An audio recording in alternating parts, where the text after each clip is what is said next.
Fala rapaziada, tudo bem com vocês? Aqui é o professor Luiz Fernando e esse é o canal Matemática e Física Nível Easy. Sejam todos muito bem-vindos. Essa é uma videoaula de física, agora abordando a lei de Faraday, aquela lei na qual a gente vai ver que eletromagnetismo tem uma relação entre eletricidade e magnetismo e vice-versa, quer dizer, magnetismo também gera eletricidade, beleza? Então, essa vai ser uma videoaula muito legal e comigo. Algumas curiosidades aqui, primeiramente. Primeiro, como funcionam as usinas hidrelétricas? A energia elétrica é retirada da água? Segunda coisa, como funcionam os alto-falantes e os microfones? Terceira, para que servem os transformadores que ficam nos postes? Antes de respondê-las, precisaremos conhecer alguns conceitos fundamentais da física. Então, a gente precisa conhecer algumas coisinhas para poder responder essas três questões. Beleza?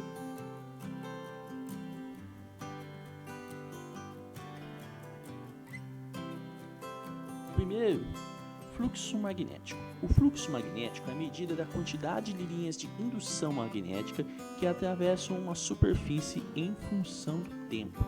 É dado pelo produto entre o campo magnético, a área da superfície, e o cosseno do ângulo formado entre o campo e o vetor normal à superfície. Vamos explicar isso direitinho.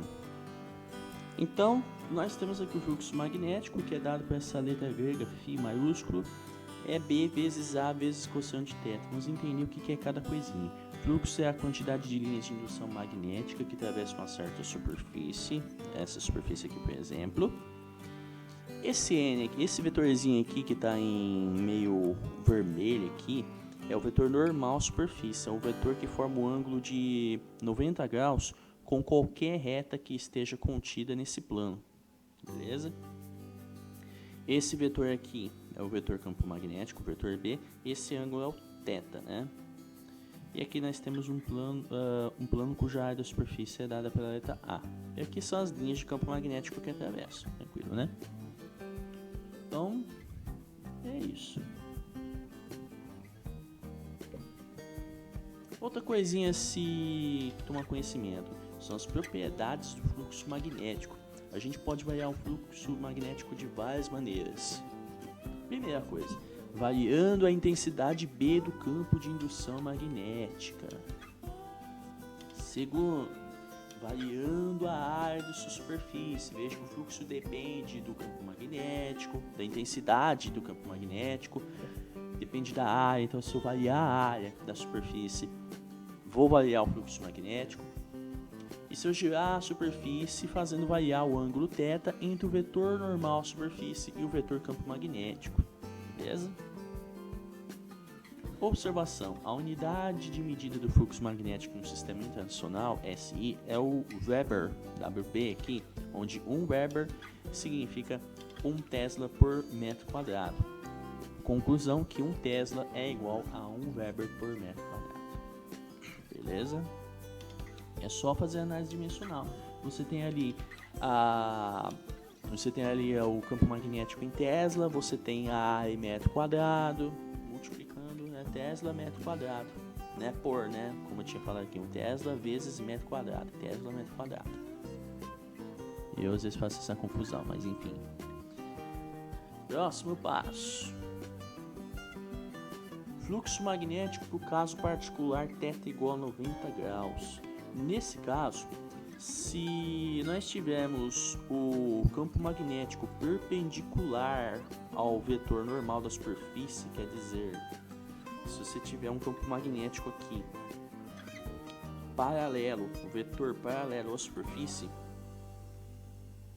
perceba aqui, você vai ter um fluxo nulo. Por quê? Porque o cosseno de 90 graus é zero. Zero vezes qualquer coisa dá zero. Perceba aqui, ó, que nenhuma linha de indução atravessa a superfície. Olha só como que nenhuma linha vai atravessar a superfície. Sempre paralela à superfície. As linhas de indução magnética sempre paralelas à superfície, né? Que é o B aqui. Beleza? Então, fluxo nulo, nenhuma linha atravessa a superfície. Fluxo magnético é simplesmente o número de linhas que atravessam a superfície. Agora, outro caso particular, e se o θ for igual a zero? E se o campo magnético, ou melhor, e se as linhas de indução magnética forem paralelas ao vetor normal à superfície? Quer dizer, que se o campo magnético for normal à superfície também, o θ vai ser igual a zero. Olha só, paralelo N com o B, θ é zero, cosseno de zero é 1, portanto B vezes A vezes cosseno de zero é o próprio. Então o fluxo é dado pela intensidade do vetor campo magnético vezes a área da superfície. O fluxo é máximo. Digamos que atravessam o maior número possível de linhas de indução magnética quando acontece isso aqui. Beleza? Então o fluxo é dado simplesmente por B vezes A e é o valor máximo, né? Já que o maior valor que o cosseno de θ pode assumir é 1, né? E ele assume esse valor quando o θ é 2kπ com K inteiro, né?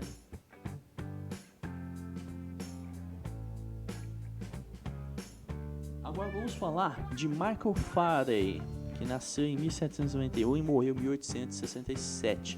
Ele foi um químico e físico inglês conhecido pelas suas experiências pioneiras no campo da eletricidade e do magnetismo. Então ele foi um pioneiro do eletromagnetismo, certo? E foi ele que com seus experimentos descobriu que o outro lado da moeda. Descobriu-se antes que eletricidade já é magnetismo. Aqui ele descobriu que magnetismo já é eletricidade. É o fenômeno da indução eletromagnética. Beleza?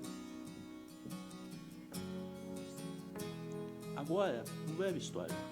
Faraday, baseando-se nos trabalhos de Oersted e Ampère, o qual analisava que correntes elétricas em circuitos produziam campos magnéticos, começou a investigar o efeito inverso do fenômeno por eles estudado.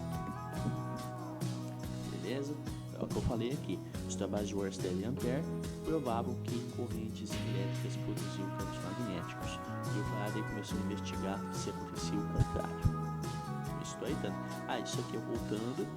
Isso aqui, essa imagem aqui, ela é o ferro fluido, um fluido muito utilizado em ressonância, por exemplo. Tem muitas aplicações, é muito legal isso aqui. Ferro fluido é um líquido formado de materiais ferromagnéticos, como ferro, cobalto e etc. Ferro e cobalto, líquidos formados por ele, né? Magnetita também é ferromagnético. Agora, vamos ver aqui, indução magnética. Aqui você tem uma pilha, os seus polos positivo e negativo. Isso é ligado, tem uma chavinha aqui, tem um condutor. Essas são as espiras, eu suponho. Você tem aqui um galvanômetro que acusa a passagem de corrente elétrica. Faraday descobriu que um campo magnético variável próximo à bobina e ligada a um galvanômetro acusa a passagem de corrente elétrica. Então, essa aqui é a bobina, pessoal. É só ter os fios aqui enrolados, né, com suas espiras. Aqui do anel aqui, cercado com fios. Essa é a sua bobina. A corrente passou por aqui. Beleza? Um campo magnético variável próximo à bobina ligada ao galvanômetro, né? Esse aqui é o que gera o campo magnético. E isso vai gerar uma corrente elétrica. Agora, esse efeito de produção de uma corrente no circuito, causado pela presença de um campo magnético, é chamado de indução eletromagnética. E a corrente elétrica que aparece é denominada de corrente induzida. Uma corrente induzida pelo campo magnético. Existem vários modos de se obter correntes induzidas em um circuito. O circuito, primeiramente, pode mover-se em relação ao campo magnético, de modo que o fluxo magnético através dessa área do circuito varie no decorrer do tempo. Segundo, pode-se variar a área do circuito de tal modo que o fluxo do campo magnético através do circuito varia no tempo. Terceiro, o campo magnético dirigido para a superfície pode ser variável no tempo. Agora, o que diz a lei de Faraday? Ao variarmos o fluxo magnético que atravessa uma espira, é criada uma força eletromotriz induzida, que eu vou denominar pela letra Epsilon, e vou abreviar por Φ, que é dada pela taxa de variação do fluxo magnético em função do tempo. Ou seja, a Φ é o oposto da variação do fluxo magnético sobre o intervalo de tempo. Beleza? Aqui temos aqui o ΔΦ, variação do fluxo magnético, e o ΔT é o intervalo de tempo. Certo? Se verificarmos as grandezas de medida dessas grandezas, as unidades de medida dessas grandezas no SI, percebemos o seguinte: a força eletromotriz é medida em volt, variação do fluxo é Weber, intervalo de tempo é segundo. Então a gente conclui que 1 volt é simplesmente igual a 1 Weber por segundo. Aí que legal! Legal, né, gente? Aplicação: gerador de corrente alternada. A gente aplica muito em gerador de corrente alternada, CA, em qualquer unidade de produção de energia elétrica, seja uma usina hidrelétrica, seja uma termoelétrica, uma nuclear. Existe sempre um circuito que se põe em rotação numa região onde existe um campo magnético. No caso, temos aqui aqui é o circuito, é uma rotação, certo? Aqui, ó, olha a rotação que está acontecendo. Ao girar a espira, essa espira aqui, ó, essa espira quadrada aqui, ó, ela que está girando, é uma espira quadrada. Nem toda espira é circular, viu, pessoal? Varia-se o fluxo magnético que atravessa, criando-se uma Φ induzida, de acordo com a lei de Ampère. Gira e alterna, ó. Olha só o gráfico da corrente, como é que fica. É o gráfico de uma função cosseno. É isso aqui, viu? A função cosseno aqui. Ó, olha só. Onda, sobe, desce, sobe, desce, sobe, desce. E aqui temos o galvanômetro. E aqui temos o R, que é R de resistor. Temos o resistor. É um circuito elétrico básico, né? Outra aplicação: transformador. Um transformador é um dispositivo para modificar tensões e correntes alternadas sem perda apreciável de potência. Aproveita o máximo possível a potência. Modifica tensões assim. É por meio da corrente alternada, é por meio do transformador que se modifica tensões, correntes. É justamente por isso que a corrente alternada é utilizada em circuitos domésticos, é a mais utilizada em circuitos elétricos hoje. Tem uma videoaula falando disso, a primeira videoaula que eu direcionei para o pessoal do terceiro ano do ensino médio. Então é lá. Ele é constituído por dois enrolamentos em torno de um núcleo de ferro. São enrolamentos, aqui no meio temos um núcleo de ferro, um enrolamento que recebe a potência é o primário e o outro é o secundário. A função do núcleo de ferro é orientar o campo magnético de modo que quase todo o fluxo passe por um enrolamento, passe também pelo outro. Esse núcleo é habitualmente laminado de modo a minimizar as perdas de energia por correntes de Foucault, correntes superficiais provocadas pelo fluxo variável. Essas são as correntes de Foucault. A aplicação transformador, continuando, né? Se não houver fuga de fluxo magnético do núcleo de ferro e se desprezarem outras perdas de potência pelo efeito Joule, que transforma energia elétrica em energia térmica, o fluxo através de cada espira é o mesmo nos dois enrolamentos, obtendo-se, quer dizer que a tensão no enrolamento secundário está para o número de espiras no enrolamento secundário, assim como a tensão no enrolamento primário está para o número de espiras no enrolamento primário. Observação: qualquer um dos enrolamentos pode ser usado como primário ou secundário. O transformador funciona nos dois sentidos, ou seja, tanto faz você escolher esse aqui como esse aqui, né? O enrolamento primário ou secundário. Agora, vamos exercitar? Vamos! Exercício 1. Uma espira constituída por um fio condutor retangular é empurrada perpendicularmente às linhas de indução magnética de um campo magnético uniforme perpendicular à folha até sair pelo outro lado, como mostra a figura ao lado. Determine o sentido da corrente induzida, corrente elétrica, na espira em cada uma das representações 1, 2 e 3. Aqui nós temos várias linhas de campo magnético que estão entrando, Beleza? As linhas de indução estão todas entrando na folha e saem pelo outro lado. E aqui nós temos retângulos e fios condutores retangulares todos iguais, E aqui nós temos aqui um comprimento de 20 centímetros, uma largura de 15 centímetros. Vamos ver. Vamos resolver a situação 1. O número de linhas de indução que atravessam a espira está aumentando, ou seja, o fluxo está aumentando. Esse aumento do fluxo é decorrente do aumento da área achurada, que corresponde à área A efetivamente atravessada pelas linhas de indução. Quer dizer, essa aqui.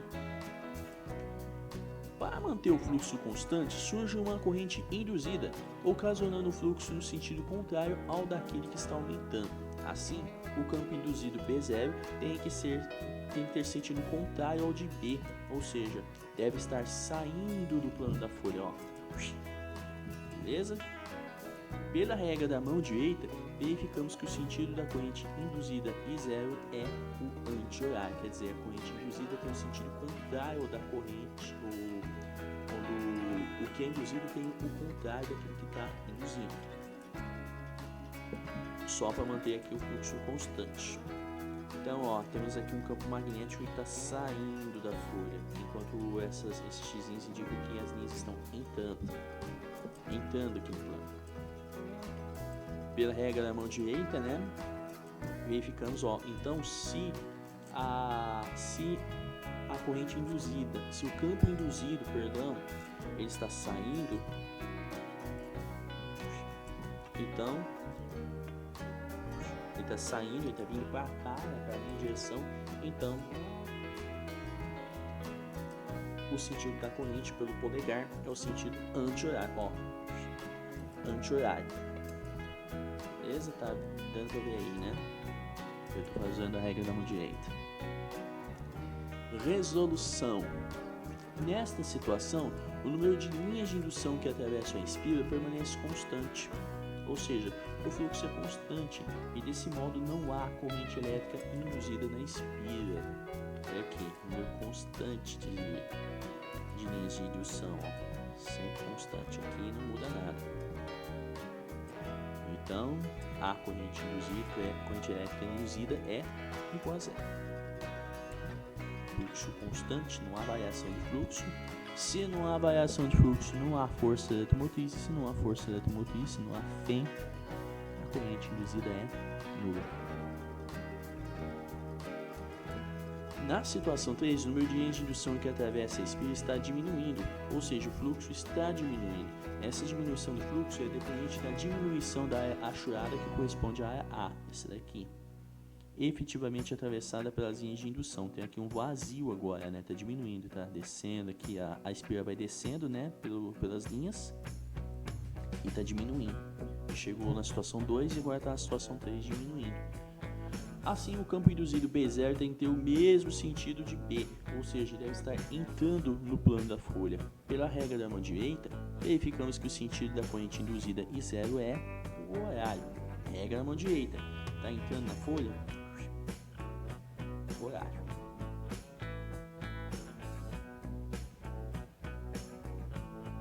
Exercício 2. No exercício anterior, sabendo-se que a velocidade da espira é de 30 cm por segundo, que o campo magnético local tem intensidade 1,5 Tesla e a resistência elétrica da espira é de 30 ohms, verifiquem: A. O fluxo máximo através da espira. B. A força eletromotriz induzida na espira quando está saindo do campo magnético. C. A intensidade da corrente elétrica induzida. Vamos calcular tudo isso aí. Vamos resolver a A primeiro. A área da espira, multiplicando, né? 15 centímetros é 0,15, 20 centímetros é 0,20. Se você multiplicar 0,15 por 0,20, você tem que ter tudo em metro quadrado, né?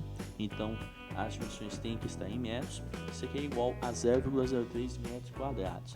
E como o ângulo entre os vetores, ele perpendicular à espira e B é 0, o B do N é para cá, né? E aí nós temos o vetor perpendicular, né? E veja, ó, o campo, as linhas.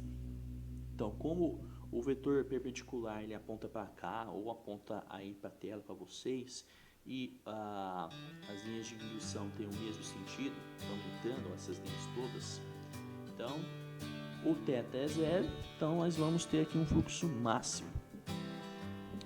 Fluxo que é B vezes A vezes cosseno de θ, e o cosseno de 0 é 1 grau, né? 3 vezes 10 a menos 2 é justamente isso aqui. 15 vezes 3 vezes 10 a menos 2, perdão, 1,5, né? 1,5 vezes 3 dá 4,5, então temos 4,2 vezes 10 elevado a menos 2 Weber. Na velocidade da espira 30 cm por segundo, ela demora meio segundo para estar inteiramente fora do campo magnético, ou seja, para o fluxo passar do máximo para zero.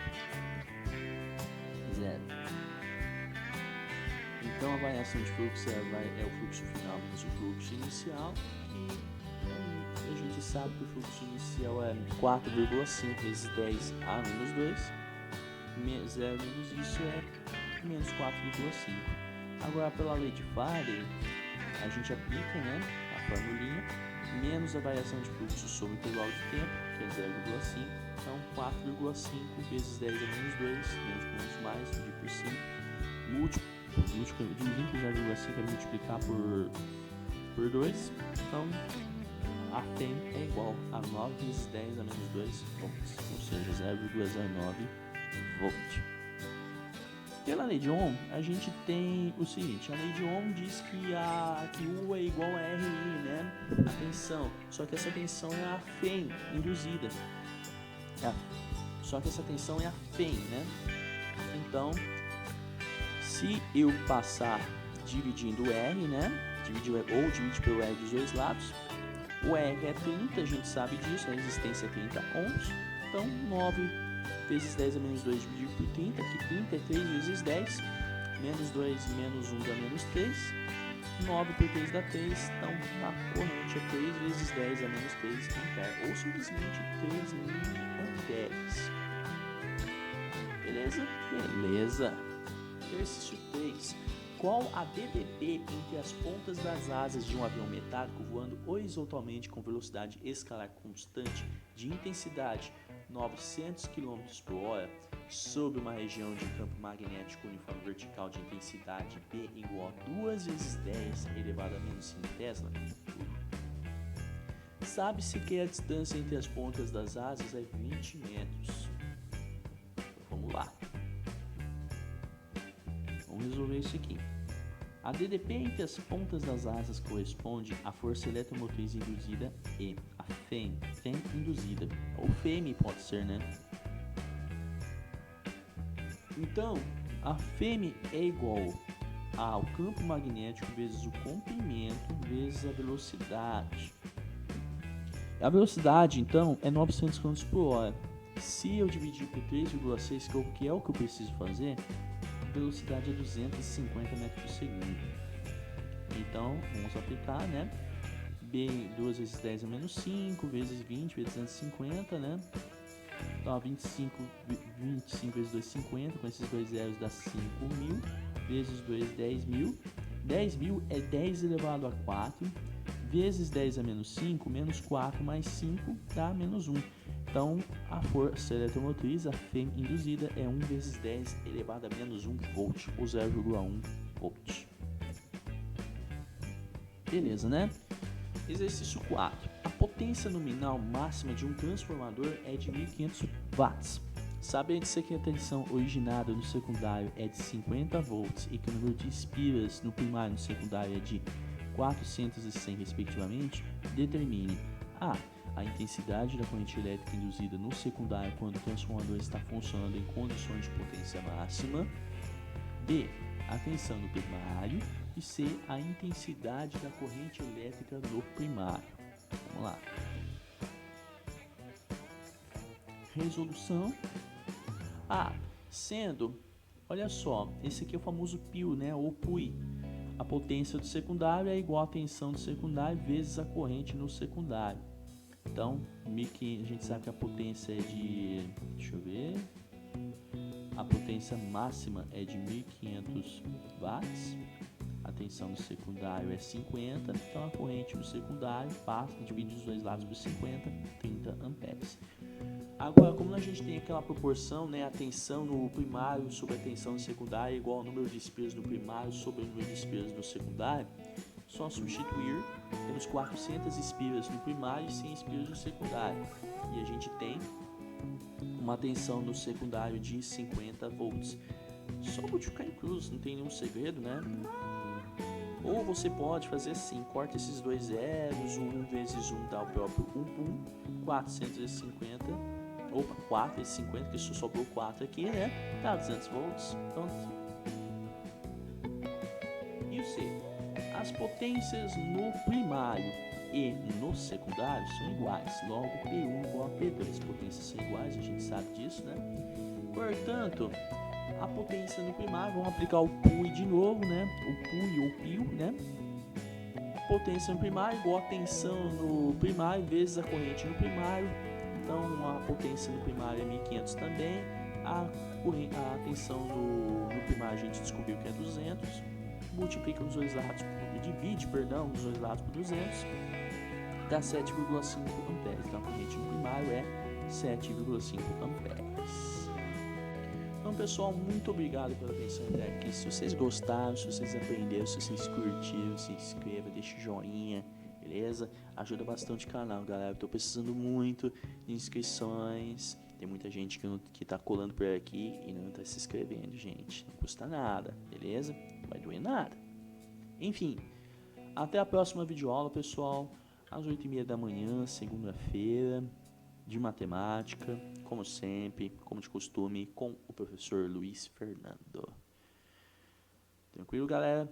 Um forte abraço. Fui.